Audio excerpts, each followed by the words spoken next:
Good Sunday afternoon. It is a great Sunday afternoon as the Giants snap a 4-game losing streak by beating the Milwaukee Brewers 8-5. This is Giants Roundup. It's Sunday, July 29th. You can follow on Twitter, join the Coot and Kite page on Facebook. Most importantly, please be kind and hit that subscribe button.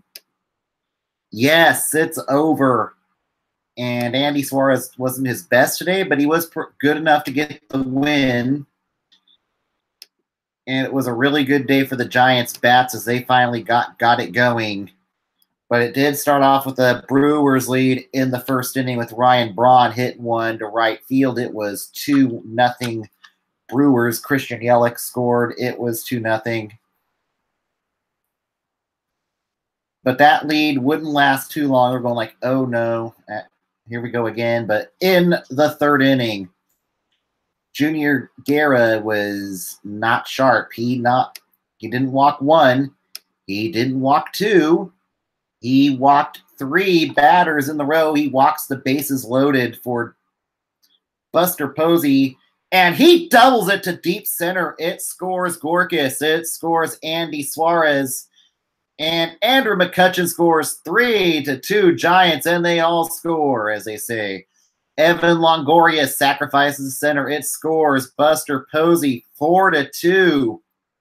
In the fourth inning, Gorkis Hernandez would hit a bomb to deep center. It would be 5-2 Giants. Then Milwaukee scores on a ground out by Lorenzo Cain in the top of the fifth. It scores Arcia 5-3. Then the real damage comes in the bottom of the fifth inning.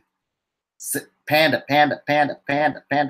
Triples to right. It scores Buster Posey. Evan Longoria scores 7-3 Giants with a triple. That is the good news.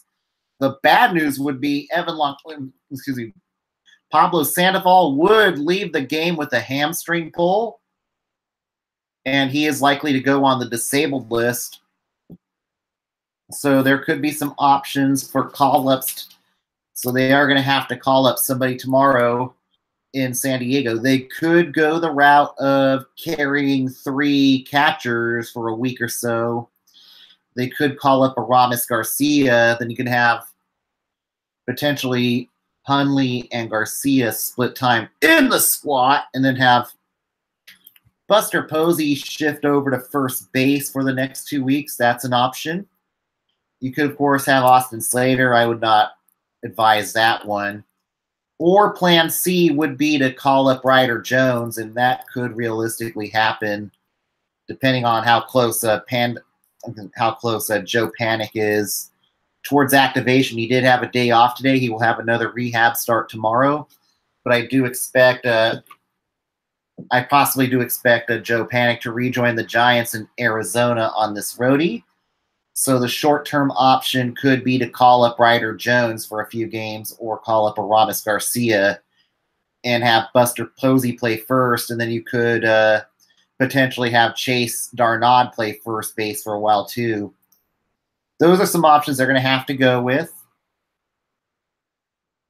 And then further on in the fifth inning, teach me how to Duggar. Teach me how to Duggar. Duggar sacrifices. It scores Panda 8-3. That would be the end of Panda's game, Dave. And that would be the end of Guerra. Guerra only goes 4 innings, allows 5 earned runs, walks 3, strikes out 5. Matt Albers would come in, allowed 3 more earned runs in 1/3 of an inning before Dan Jennings comes in and puts out the fire for the Milwaukee Brewers. Then Milwaukee would try to make it a game in the top of the 6th. Perez hits a home run 8-4. Travis Shaw with a home run 8-5. And that's all that would be the closest the Brewers would get towards winning the game. And then more bad news is that Andrew McCutchen leaves the game with a foot contusion in the 7th inning. That put Austin Slater out in left field. Gorkis Hernandez shifted to right field. And then Chase Darnaud would come in to play first base. He wasn't too terribly bad at first base, so Chase Darnaud could definitely be an option to play first base.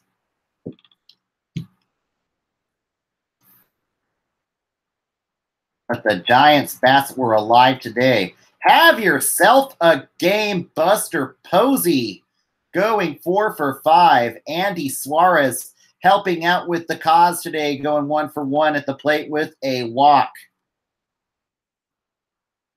And then Gorkis with his 12th home run on the year. Andy Suarez, okay line, 4 earned, 6 innings pitched. Strikes out 4, walks 1. Gets the win, goes to 4 and 6 on the season. Sam Dyson allows an earned run. Tony Watson was excellent. Will Smith converts his 5th save and now is 5 for 5 in save ops. And Smith shuts down his former team, and Smith continues to be lights out as the Giants closer. Giants would improve to 53 and 54 on the season. And more better news, they do pick up a game on the LA Dodgers. So now they are 6.5 back of the division. And let me take a look at the MLB standings as it relates to the wild card. And the Giants are now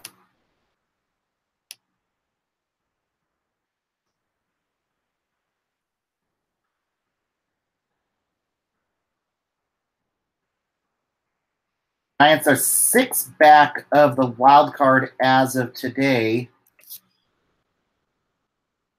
And it looks like Milwaukee's a game and a half as first wild card. Arizona is your second wild card at this moment. Colorado half a game back.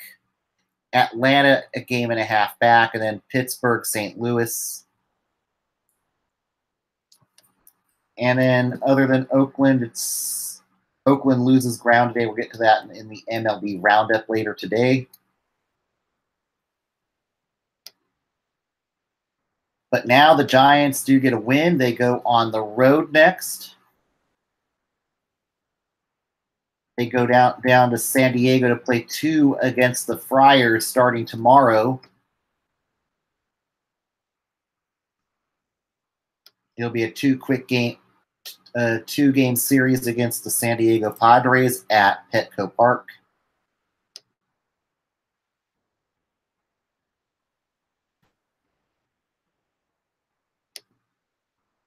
And your starters for tomorrow will be Eric Lauer against Derek Holland. So Dutch Oven will be your starter tomorrow. And then for Tuesday's game, it will be Derek Rodriguez against Clayton Richards, and that will be a 1 o'clock game, no show after Tuesday's game.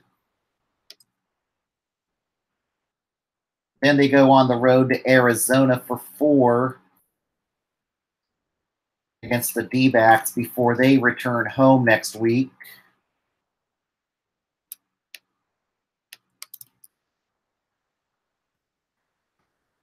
And on the next homestand, the Giants get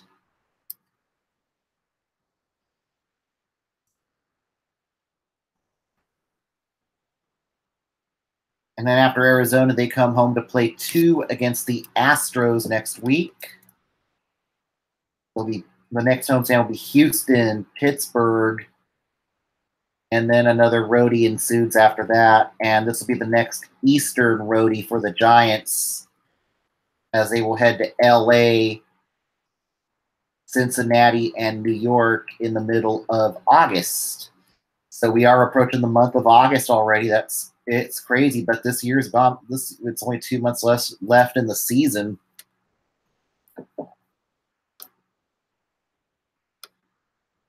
But now the Giants are going to have to make some roster moves tomorrow. I was a little surprised today that they did not call somebody up to take over for Johnny Cueto. He's not officially been placed on the disabled list yet. So it'll be interesting. I think tomorrow they will make a roster move. I would, if it was me, I think, unfortunately, I would put Chris Stratton as your 5 back in the rotation. Call and then purchase the contract of Tyler Rogers. I certainly think Tyler Rogers is ready for the show. He's got a submarine delivery, and I've made it no secret. I'd like to see the submariner up with the Giants. And I think Rogers would be a great addition to the bullpen. Maybe put him in the low leverage situations and see how his submarine delivery does. He does remind me a lot of us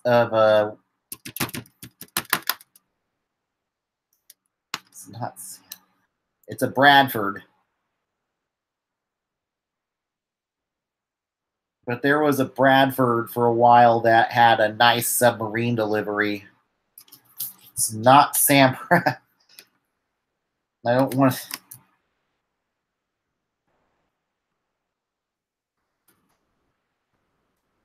Chad Bradford. There we are. Chad Bradford, who was a great submariner with the Oakland A's and a few other organizations for a few years. So I certainly would like to see another submariner. It would be nice to see a submariner on the Giants. And who knows? He's got an ERA below 2 in the hitter-friendly PCL, so I certainly think he is due to have his contract purchased, as certainly Osich is not worthy of another call-up. And that would leave the Giants with probably only 2 lefties in the pen with Block and – no, 3 lefties. Oh, my bad. 3 lefties. But I think there's nobody else really in the River Cats bullpen or rotation that has really impressed me. So why not go with Tyler Rogers? Like I said, I'm not crazy about the idea of Chris Stratton starting, but I'd rather take my chances with Chris Stratton over Ty Block starting at this point, with there being no other viable call-ups in Sacramento at this point. And this game was managed by Hensley Mullins. I think he did an okay job today. He is 1-0 as an acting manager, even though the win falls on Bochy's record.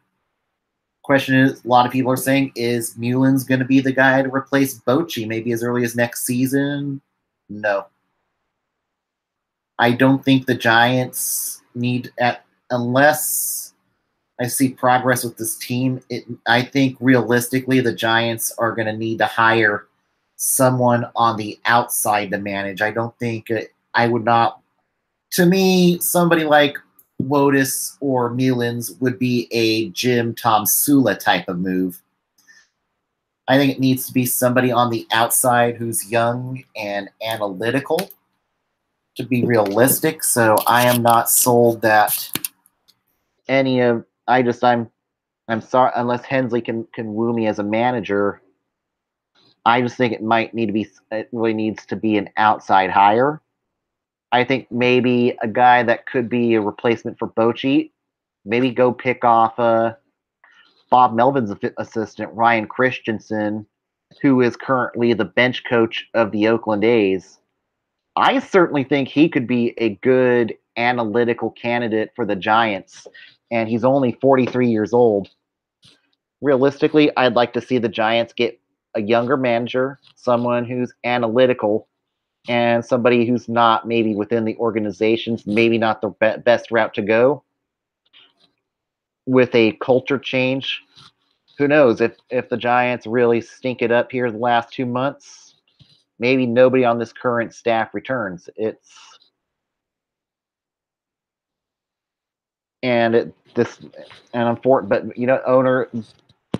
But Larry Bear, fans are starting to wake up and smell the coffee though too. It was a sellout today, which is good.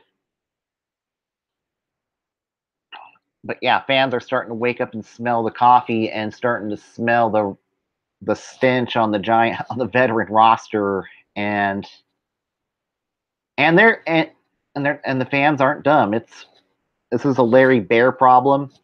Nothing on Bochy. It's a Larry Bear problem. It's a Larry Bear needs to convince ownership to make some changes. I've said that already plenty of times. But if there's any saving grace for the Giants, is that now they get to go and play San Diego for a couple games. The Padres, they haven't been great as of late. They've lost 5 in a row. 4 in a row because they've got a 4-game losing streak. San Diego is 18 back. They have not been great. They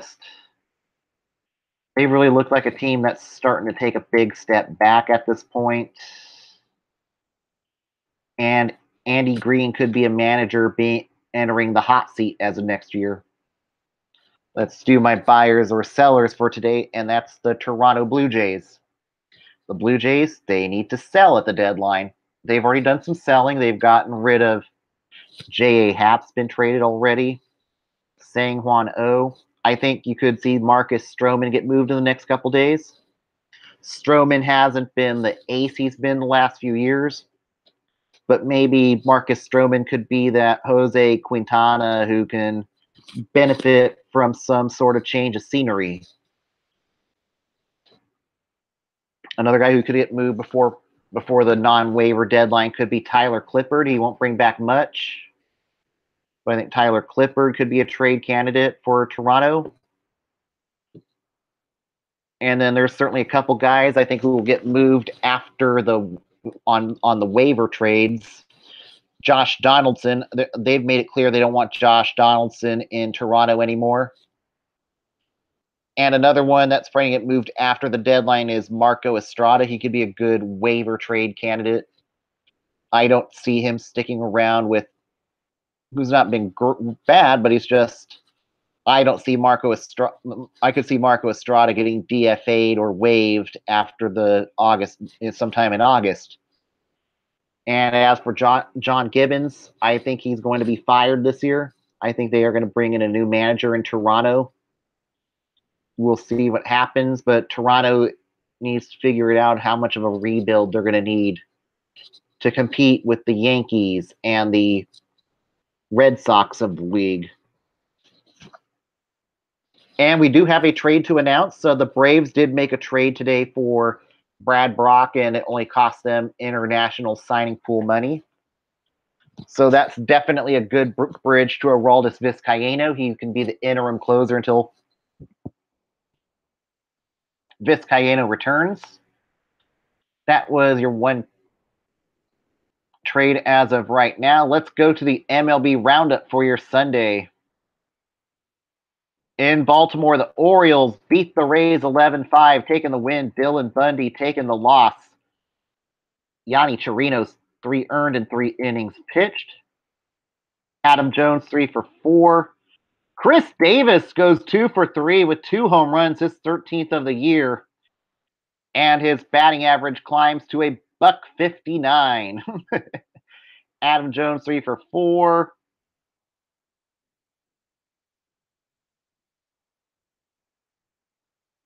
Austin Wynns hits a home run today for the Orioles, as does Jonathan Shoup.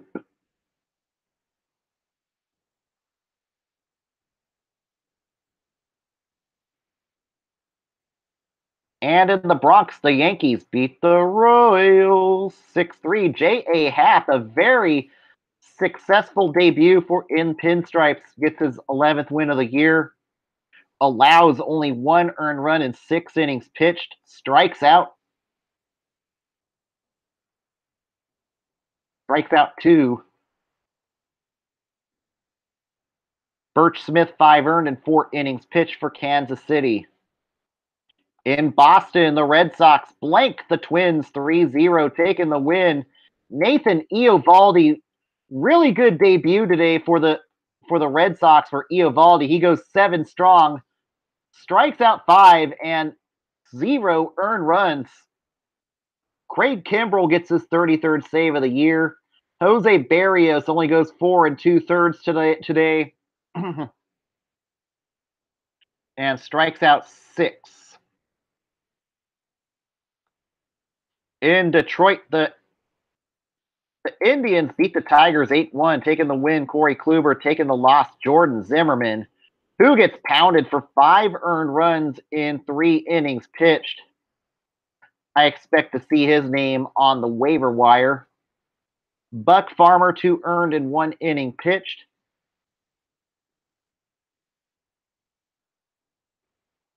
Yonder Alonso 3-for-5 for Cleveland. Melky Cabrera 3-for-5 hits his first home run of the season. Alonso is 18th home run of the year for Cleveland. In Miami, the Marlins blank the Nationals 5-0, taking the win. Jose Urena 6 scoreless innings. Jeremy Hellickson 4 2/3 innings pitched, 3 earned runs. Brian Anderson 2-for-3 for the Fish. 5 runs, 3 earned for Hellickson. And Urena, despite being 3-10, only carries an ERA of 4.40. The 4 walks weren't great today, but I think he could be tradable. Urena could actually be a good trade chip for Miami. The record is very deceptive of how well he's pitched this year. In Cincinnati, the Reds beat the Phillies 4-0, taking the win. Luis Castillo taking the loss. Zach Eflin, 4 runs in 4 earned and 5 1/3 innings pitched. Scooter with his 17th home run of the year. And Castillo strikes out 9 in 7 innings pitched.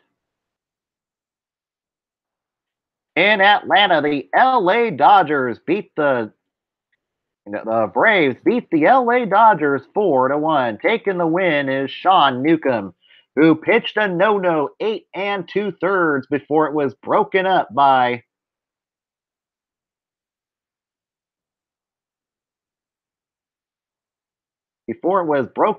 Chris Taylor. And then Manny Machado would drive in the only run for the Dodgers. And Stripling allows 4 earned runs in 4 innings pitched. Nick Markakis would go 3-for-4, hits his 11th home run of the year for the Dodgers. In Pittsburgh, the Mets beat the Pirates 1-0, taking the win. Zach Wheeler, 6 scoreless innings, 7 strikeouts, taking a tough loss. Joe Musgrove, 7 innings pitched, 1 earned run. And Wheeler gets that ERA down to 4.11. In Chicago, the Blue Jays beat the White Sox 7-3, taking the win. Luis Santos taking the loss.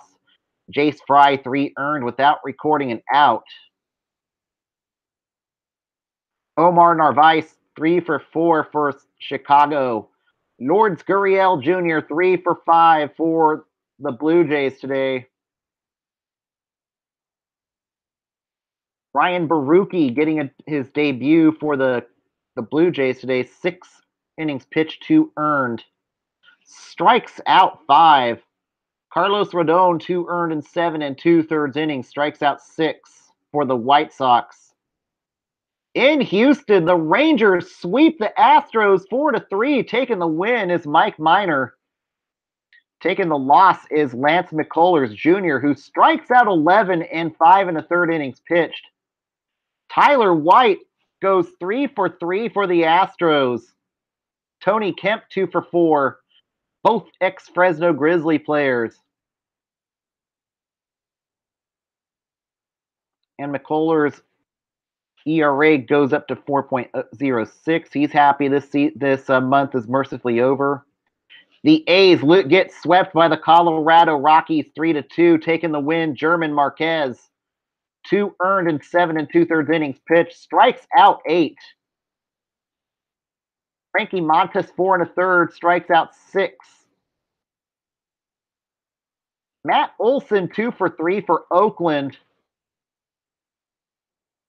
And Wade Davis converts his 30th save of the season. In the OC, the Mariners salvage one against the Angels 8-5, taken with a 7-run first inning by the Mariners. E. Gordon goes 3-for-5. 3-for-5 for Denard Span, former Giant Denard Span. Ben Gamble goes 3-for-3. Marco Gonzalez strikes out 7 in 6 innings pitched. Nick Vincent not good today. 3 earned in 2/3 of an inning pitched.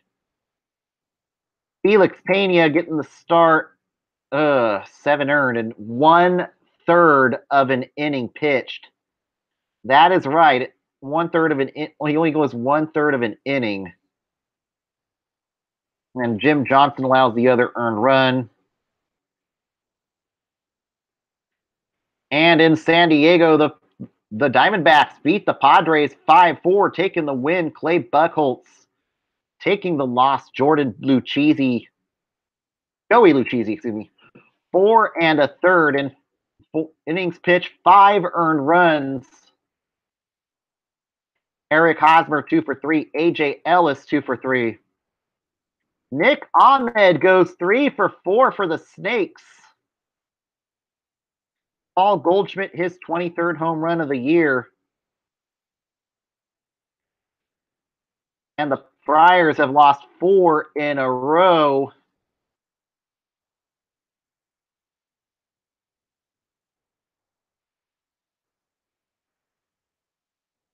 And just getting started on ESPN on Sunday Night Baseball. The Cubs currently lead the Cardinals 1-0 in the bottom of the first inning. And today down on the farm,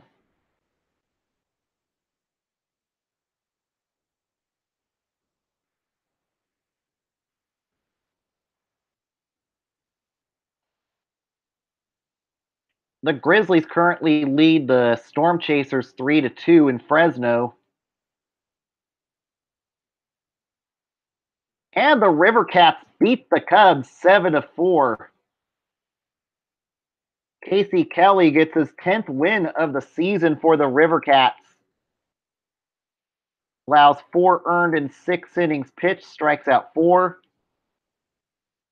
Pierce Johnson converts his 3rd save of the season. And we'll see if Pierce Johnson gets the call up tomorrow. That's what I dread. And now Sacramento's 44-63 on the year. And this week in AAA,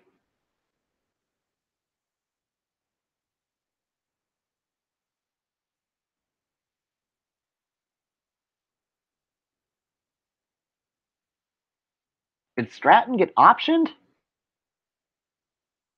see.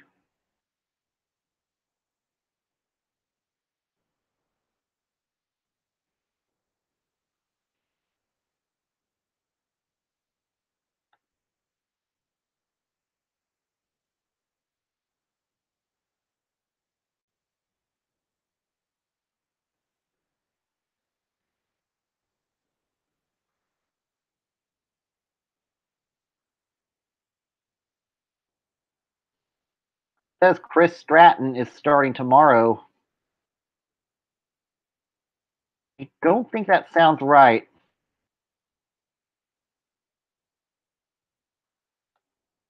No, he has not been optioned back, so that's a mistake. She's done it all. I doubt it will be Chris Stratton tomorrow for Sacramento. That's weird. No games on Tuesday. Then Fresno goes on the road to play Nashville, the Oakland A's AAA affiliate. Sacramento will go to Memphis to play the St. Louis Cardinals AAA affiliate.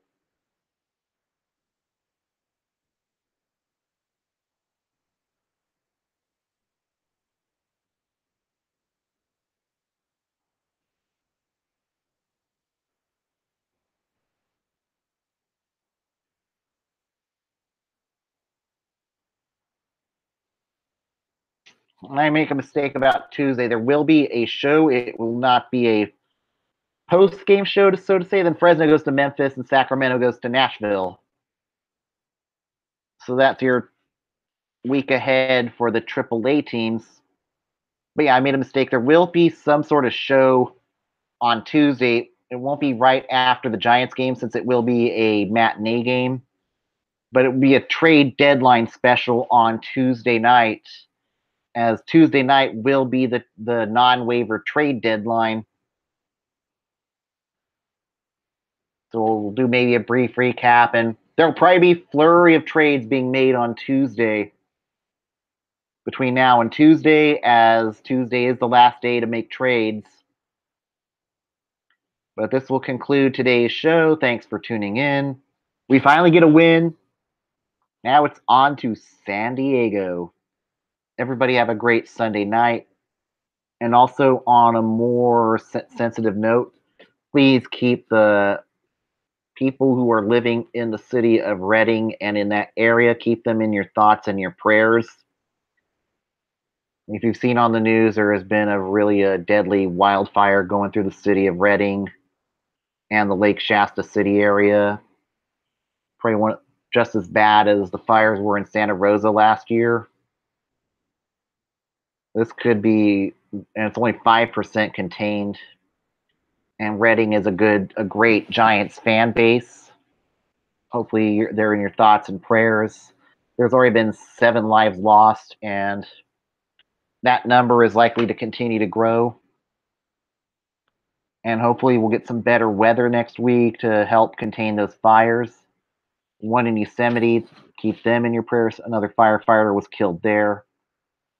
And this is only the beginning of wildfire season, so definitely, if you live up in the mountains, keep your areas clear of debris and be prepared to evacuate in a moment's notice if a wildfire comes in your area. Hopefully we'll get some better, cooler weather in the month of August, and we start getting into that upper hand of those wildfires. You guys have a great Sunday evening. I'll see you tomorrow. Goodbye.